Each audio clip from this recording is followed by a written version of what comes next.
Hey everybody, and welcome to this special on the full wolf moon in Cancer on the 25th of January 2024 that happens at 5:54 GMT time, all times are in GMT. I hope that you're settling into the new year well, and this full moon, the first of the year, allows us to release any energy that we've kind of built up that's getting in the way of us becoming the better versions of ourselves that we may have promised ourselves in our new year's resolutions. How are they going? Are you on track? Remember, it's never too late to start, and the best thing to do, rather than steam ahead for like 2 weeks and then do nothing for the rest of the year, is just to do 2 to 3 minutes of each new thing you want to do daily, and just slowly be gentle with yourself and build yourself up. So now I'm going to talk about the astrological, political, worldly meanings of this full wolf moon in Cancer, also the social impact and the practical and spiritual meanings of the full moon. So on the astrological level, the full wolf moon in Cancer wants us to be more nurturing towards ourselves, protective towards ourselves and others, but we have to, watch out that we don't become too clingy. Cancer is associated with emotions, family life, family matters, and deep-rooted instincts. Also with the older housefolk, where Cancer normally lives in the moon, with the older life. So looking and analysing that fourth house of where Cancer is in your chart can give you an indicator of how you may end up in later life. So during this full moon, it gives us an increased sense of compassion, emotional sensitivity. We can have more empathy for ourselves and others. This helps us to prioritise our self-care and looking after other people, as well, and helping them provide well-being for themselves. Politically, it can bring to our attention issues sort of related to domestic policies, your homeland sort of security, your country's securities, your community, or even your home community, and just matters that affect the general population. Policy makers and leaders may focus on providing services and policies that safeguard our homes and communities, because Cancer is all about home. So in terms of the worldly significance, it wants us to really just work on creating a secure and stable foundation in our lives. So full moon is all about releasing, starting it. For some of you, you will make drastic changes, but the full moon and any phase in astrology is not all about taking action straight away. It's about planning, making steps to do so. Of course, if you feel like you need to make drastic changes, go ahead, but make sure you prepare yourself for the full repercussions, because sometimes we can jump right in, and it's good to jump right in, because we should never use anyone or take things that we feel we don't deserve and stuff knowingly. So I guess letting go of things drastically is where we have to go sometimes, but overall it wants us to just assess our emotional, psychological, financial security, invest in our homes and our properties, and not just for our physical homes and properties, but also our inner homes, so our emotional and spiritual, psychological well-being. Socially, it encourages us to connect with others on a deeper emotional level. It gives us the chance to support those around us, which can create a sense of community and unity. It can also put like a spotlight on the dynamics of maintaining healthy relationships, whether this be family, friendship, or intimate co-worker relationships. The full moon in Cancer gives us the energy to just have more open and honest conversations that can build deeper connection and understanding with others, but also help us repair bridges or let go of the relationship more peacefully, and to sort of like address any emotional sort of like barriers and conflicts in our relationship. And this sort of resolution can just provide us with healing and just more more happiness. Yeah. So practically, in terms of what individuals should do, it's a good time to take care of your self-care and to create a nurturing environment for yourself, ensuring that you have the emotional support necessary to thrive. From the spiritual standpoint, it allows us to explore our inner world and dig deep into the depths of our subconscious. Also allows us to be more self-reflective, so we can gain a deeper understanding of our emotions and desires, because it wants us to take care of our needs, this full wolf moon in Cancer. Sometimes we don't know what they are, so this energy also supports us in just asking ourselves questions, going online, finding the quiz, whatever, if you need to prompt you what are the things that you really need to make yourself feel secure within yourself, so you don't need to seek things like external validation from external sort of like status or money and people and stuff. So some of you may find yourself more drawn to spiritual practices that can help you connect with your intuition and higher self. So all forms of journaling, meditation can be good under this energy, and it really wants us to listen to our instincts and trust our gut feelings, and it can be hard to do this with all the negative voices like replaying the past and things people have said and all the other clatter that goes in the mind. Listen to that mind if you don't know how to do this. It is crazy if you just let it just go on, and so we must slowly reprogram it with positive things and knowing that it is not easy. Just take it step by step. I try and aim for 51% of positive thoughts every single day, and sometimes I go above that target and sometimes I go under, but the whole point is trying and believing that if you keep on trying you can make it.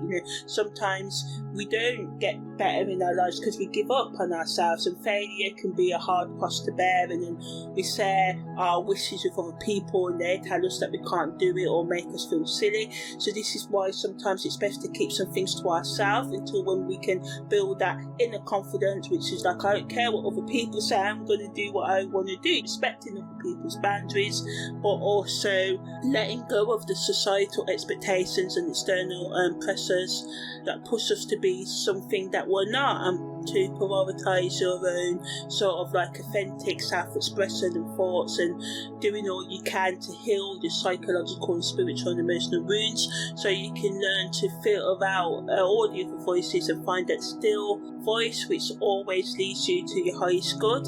So on the broader scale, the full moon in Cancer reminds us of the interconnectedness of all beings. It wants us to be more kind, be more compassionate towards ourselves, towards others, and it serves as a gentle reminder to give love and understanding not only to those that are closest to us but also to people in the world at large, because sometimes this is our biggest problem.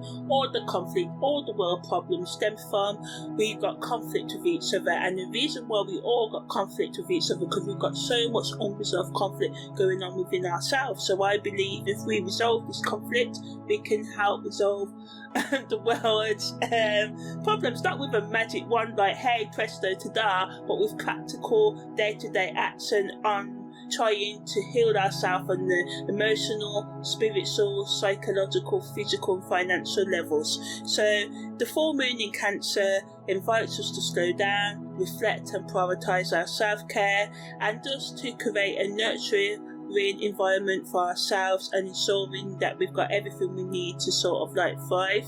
So now I'm going to talk about how the following aspects positively and negatively affect the full wolf moon. So as the full moon goes on, the sun and the moon make some aspects. So first, the sun and the moon are making a square to Jupiter.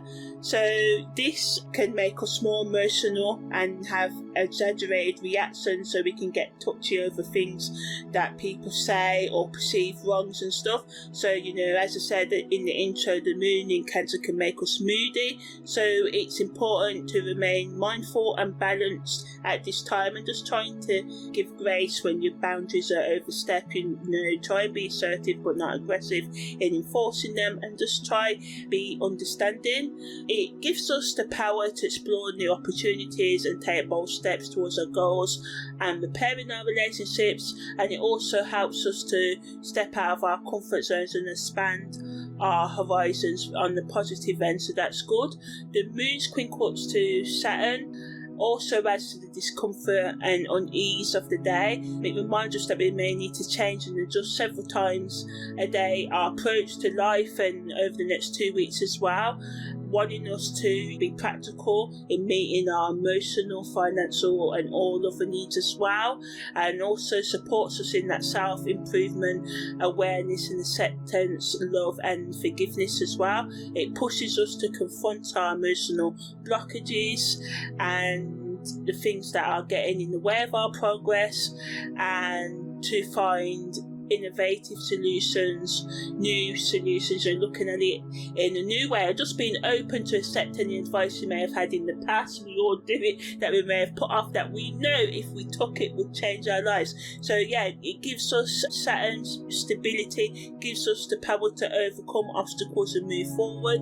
The Sun makes a semi-sextile to Saturn, so this is a solar energy, but also encourages this discipline, perseverance, and us being, practical and bringing more routine and structure into our life as well, and to make well thought out decisions. The moon is making an opposition to Pluto, and the sun's also making a conjunction to Pluto, so a lot of transformative and intense energy that gives us the power to unearth our hidden desires and shadows and repressions and emotional suffering and pain, pushing us to and supporting us as well, to confront our fears and transform ourselves from within. So instead of looking outside, this energy really wants us to go within ourselves, which is what the full vibration of the full moon is all about. It's about being more reflective and just seeing how the sky is dark, but there's the moon illuminating all that darkness as well, and it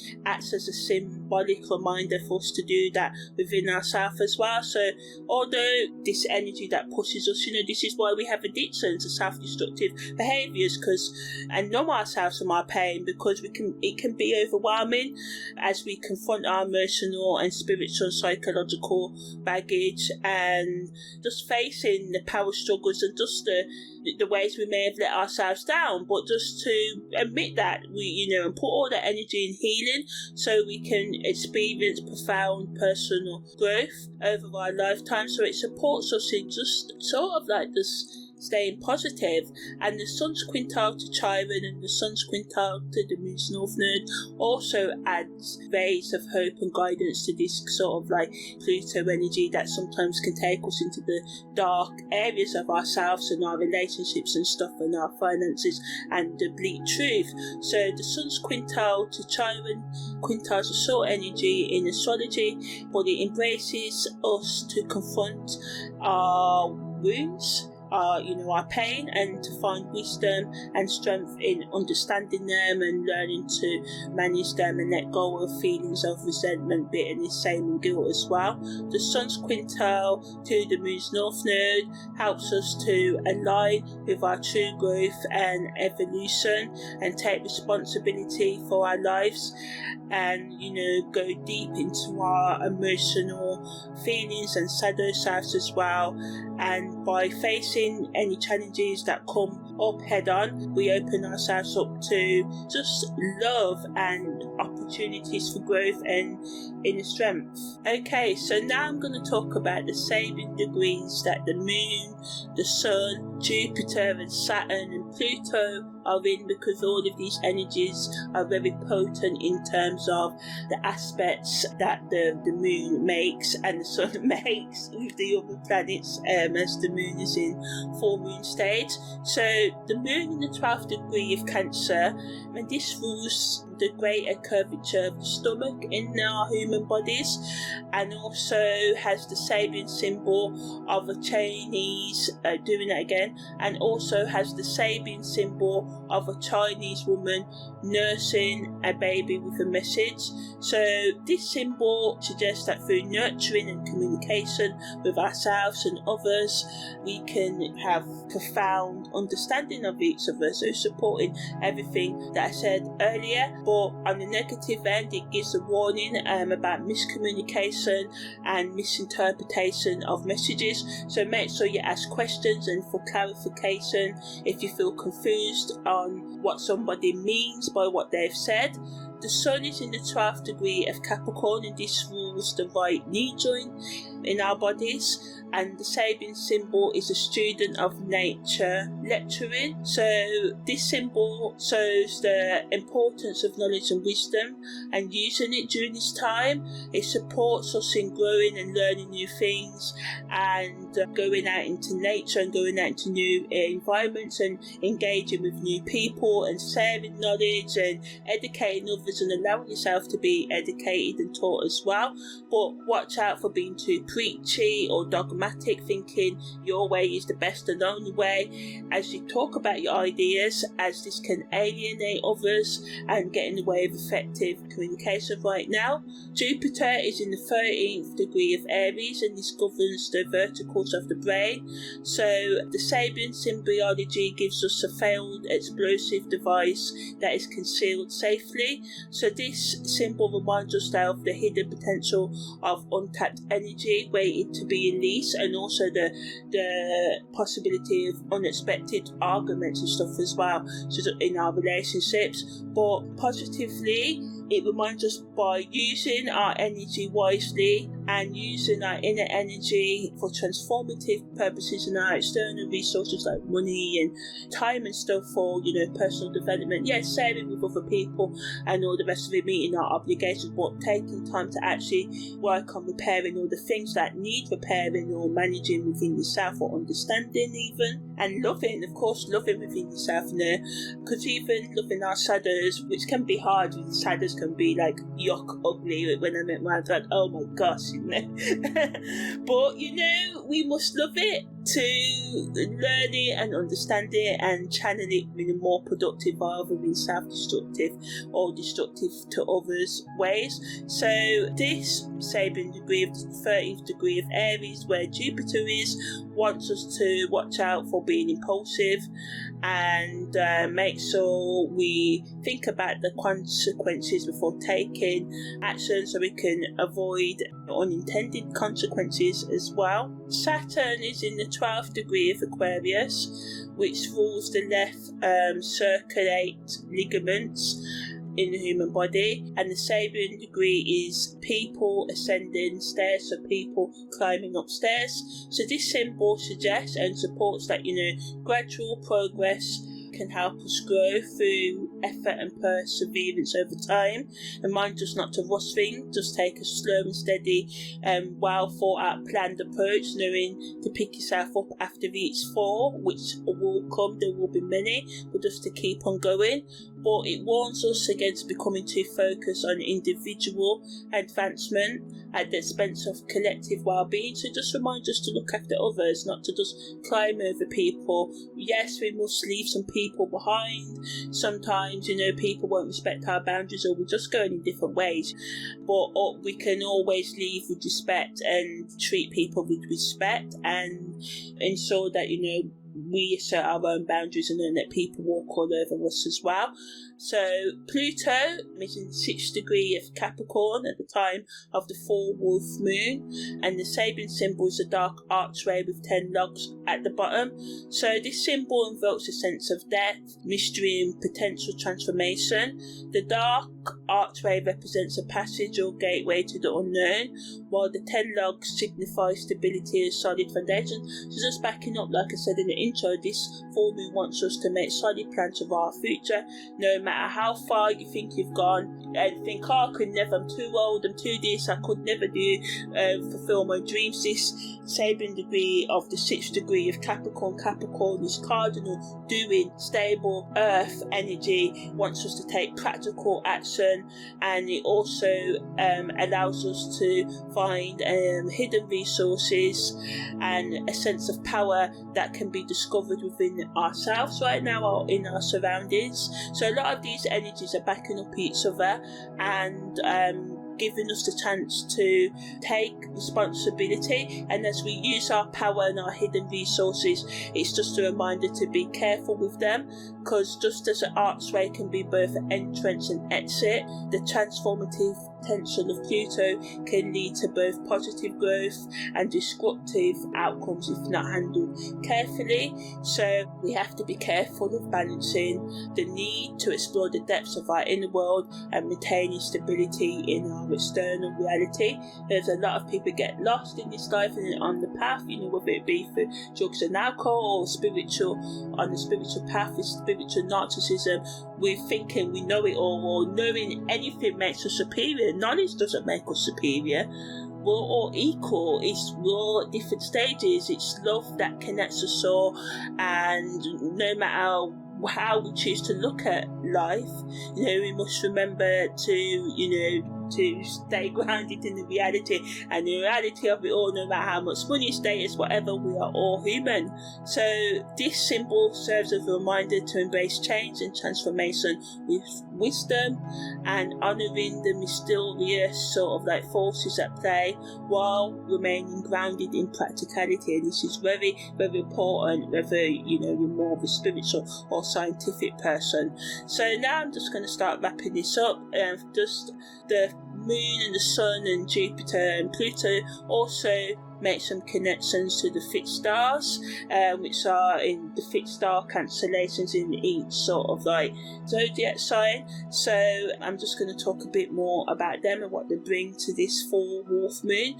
So the moon forms a quincunx to the fixed star Deneb Agi, which is associated with strong will and temper. So this reminds us once again, emotions can run high during this time, and we have to use our inner strength to overcome the challenges. The sun also makes a semi-sextile to Deneb Agi, reinforcing that we need to, exercise self-control and be determined in pursuing our goals.